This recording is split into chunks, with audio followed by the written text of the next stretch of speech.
భాగంగా కొత్తకొండలో మరి వీరభద్ర స్వామి ఆలయంలో టెంపుల్ దర్శనం చేసుకున్నాను.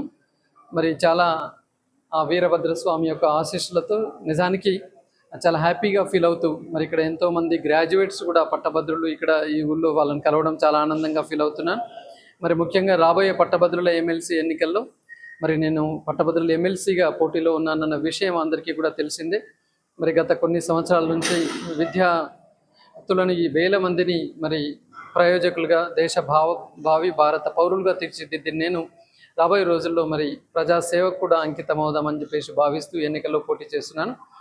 మరి ముఖ్యంగా అన్ఎంప్లాయిడ్ యూత్ చాలామంది కూడా చాలా కష్టపడి చదువుతున్నారు, పీజీలు చేస్తున్నారు, డబుల్ పీజీలు చేస్తున్నారు, పిహెచ్డీలు చేస్తున్నారు. కానీ మరి ఉద్యోగాలు అనే విషయానికి వచ్చినట్లయితే నిరాశ నిస్పృహలతో ఇవాళ యువత ఉన్నారు.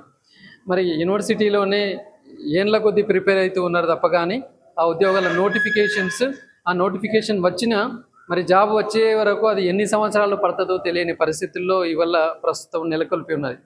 కాబట్టి తప్పకుండా మరి కొంచెం వీటిపైన అవగాహన ఉన్న నాలాంటి వాళ్ళు వచ్చినట్లయితే మరి తప్పకుండా ప్రభుత్వంతో చర్చించి రెగ్యులర్గా ఒక జాబ్ క్యాలెండర్ని రిలీజ్ చేస్తూ ప్రతి సంవత్సరం ఎలా అయితే 5 ఏళ్ళకు ఒకసారి ఎన్నికలు తప్పకుండా వస్తున్నాయో ప్రతి సంవత్సరం ఏ నెలలో రావాల్సిన నోటిఫికేషన్ ఆ నెలలో రావాలి.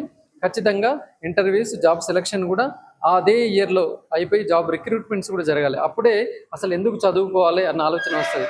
ఓకే, కొద్దిమంది మరి డాక్టర్స్ గాను, సాఫ్ట్వేర్ ఇంజనీర్లు గాను వెళ్తున్నారు.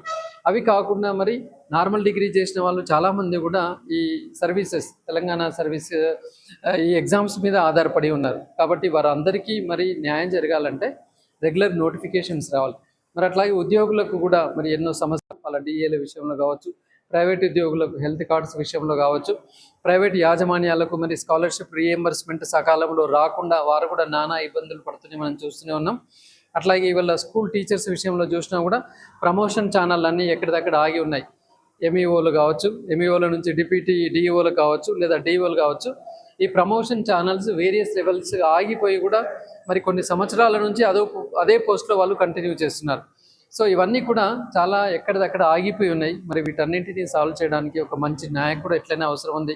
మరి గతంలో గ్రాడ్యుయేట్ ఎమ్మెల్సీగా మరి పోటీ చేసి గెలిచిన వాళ్ళందరూ కూడా వాళ్ళు ఒక ఫుల్ టైం రాజకీయవేత్తలు. గెలిచిన తర్వాత వారి రాజకీయ దానిలోనే బిజీ అన్నారు తప్ప కానీ మరి నిరుద్యోగుల పట్ల వాళ్ళు చూపించిన శ్రద్ధ కొంచెం తక్కువనే అనుకోవచ్చు.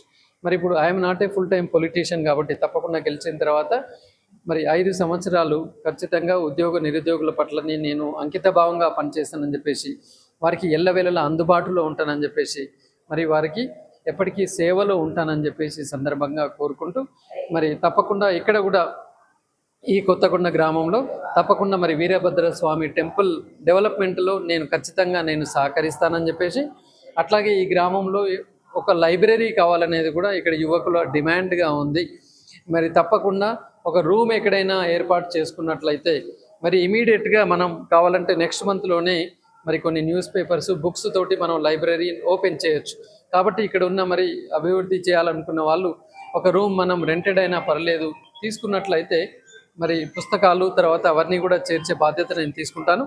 మరి గెలిచిన తర్వాత కూడా ఇక్కడ ఒక గ్రాండ్ లైబ్రరీ ఏర్పాటు చేస్తానని చెప్పేసి కూడా ఈ సందర్భంగా కోరుకుంటూ మరి మాకు సపోర్ట్ చేసిన ఇక్కడ వచ్చేసిన యువకులందరికీ కూడా పేరున ధన్యవాదాలు చేస్తున్నాం. మరి పాత్రికేయ మిత్రులకు కూడా ధన్యవాదాలు తెలియజేస్తున్నాం.